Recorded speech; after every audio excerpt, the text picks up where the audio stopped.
Hello guys, welcome back to my channel. Guys, നമ്മൾ ഈ ഒരു വീഡിയോയിൽ കൂടെ നോക്കാൻ പോകുന്നത് എന്താണെന്നുണ്ടെങ്കിൽ, നമ്മളെല്ലാവരും ഗൂഗിൾ പേ യൂസ് ചെയ്യുന്നവരാണല്ലേ. അപ്പോൾ പുതിയതായിട്ട് ഗൂഗിൾ പേ അക്കൗണ്ട് ക്രിയേറ്റ് ചെയ്യുന്നവർക്ക് വരുന്നൊരു പ്രോബ്ലമാണ് ഇതേപോലൊരു പ്രോബ്ലം. കുഡ് നോട്ട് രജിസ്റ്റർ എന്ന് പറഞ്ഞിട്ട് ഈ ഒരു നോട്ടിഫിക്കേഷൻ നമുക്ക് കാണാൻ പറ്റും. ഒരു എറർ കോഡ് നമുക്ക് അതിൻ്റെ താഴെയായിട്ട് കാണാമല്ലോ. അപ്പോൾ ഈ ഒരു പ്രോബ്ലം എങ്ങനെ സോൾവ് ചെയ്യാമെന്നാണ് ഞാൻ ഈ ഒരു വീഡിയോയിൽ പറയാൻ പോണത്. ഈ ഒരു പ്രോബ്ലത്തിൻ്റെ റീസൺ അതാണ് നമ്മൾ മെയിനായിട്ട് നോട്ട് ചെയ്യേണ്ടത്. അപ്പം നമുക്ക് ആ ഒരു പ്രോബ്ലം എങ്ങനെ സോൾവ് ചെയ്യാമെന്നും ആ ഒരു പ്രോബ്ലത്തിൻ്റെ റീസൺ എന്താണെന്നും നോക്കാം. ഗൈസ്, നമുക്ക് ഈ ഒരു നോട്ടിഫിക്കേഷൻ കാണുന്നത് നമ്മൾ ഗൂഗിൾ പേയിൽ നമ്മളുടെ bank account add bank account എന്ന് പറഞ്ഞിട്ട് നമ്മൾ ക്ലിക്ക് ചെയ്യും. അതിനുശേഷം നമ്മളുടെ ബാങ്ക് ആഡ് ചെയ്യും. അപ്പോൾ ഇത് വെരിഫൈ ചെയ്യുമ്പോൾ നമുക്ക് ഈ ഒരു പ്രോബ്ലം കാണാൻ പറ്റും. അപ്പോൾ ഇതിൻ്റെ റീസൺ എന്താണെന്ന് വെച്ചിട്ടുണ്ടെങ്കിൽ, നമ്മളുടെ ബാങ്ക് അക്കൗണ്ട് നമ്മൾ 18 വയസ്സിന് മുൻപാണ് ക്രിയേറ്റ് ചെയ്തതെങ്കിൽ നമ്മളുടെ ആ ഒരു ബാങ്ക് സ്റ്റാറ്റസ് ഉണ്ടാവുക മൈനറിലായിരിക്കും.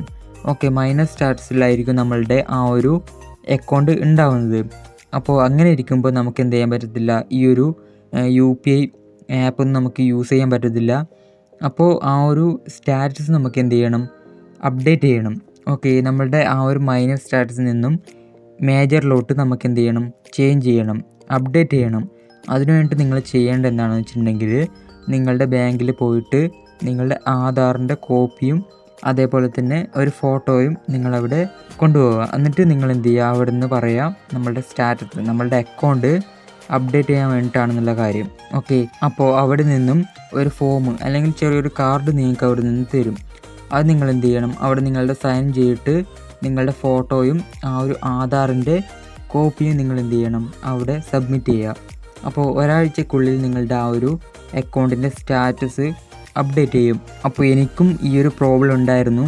അപ്പോൾ ഞാനും കുറേ ട്രൈ ചെയ്തിട്ടുണ്ട്. അപ്പോൾ പിന്നെയാണ് ഞാൻ അറിഞ്ഞത് ആ ഒരു കാര്യം.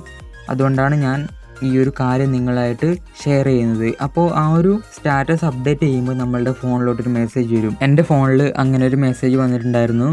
അപ്പോൾ നിങ്ങൾ എന്ത് ചെയ്യുക, അങ്ങനെ അപ്ഡേറ്റ് ചെയ്യാം. ഗൈസ്, അപ്പോൾ എല്ലാവർക്കും ഈ ഒരു വീഡിയോ യൂസ്ഫുൾ ആയെന്ന് തോന്നുന്നു. യൂസ്ഫുൾ ആയാൽ തീർച്ചയായും ലൈക്ക് ചെയ്യുക, ഷെയർ ചെയ്യുക. ഈ ഒരു ചാനൽ മറക്കാതെ സബ്സ്ക്രൈബ് ചെയ്യുക.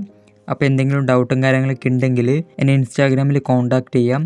ലിങ്ക് ഡിസ്ക്രിപ്ഷനിലുണ്ട്. അപ്പോൾ മറ്റൊരു കിടിലൻ വീഡിയോയിൽ കാണാം. ബൈ.